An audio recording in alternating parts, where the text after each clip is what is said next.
老师，我来打断你了。好，我要先谢谢各位摄影同好，开打后，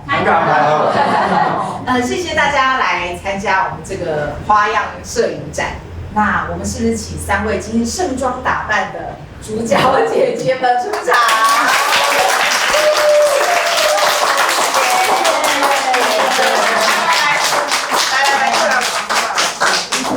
哇，你们平常应该很少看到他们这样打扮。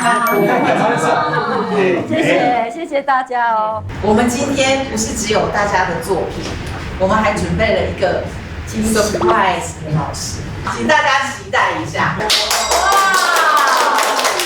还没看到哦，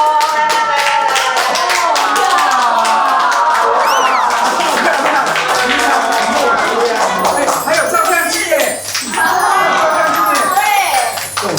你看，我们先放着。跟我那台古董相机一样。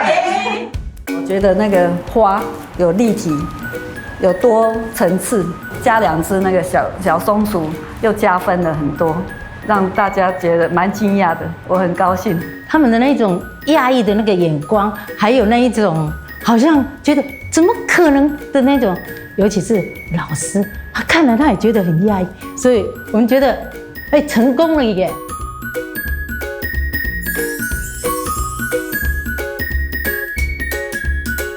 做这些好压力也蛮大的，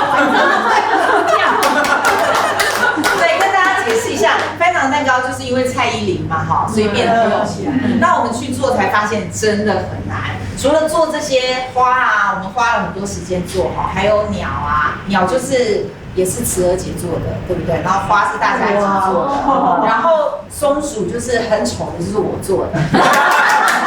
老师喜欢它完全哦，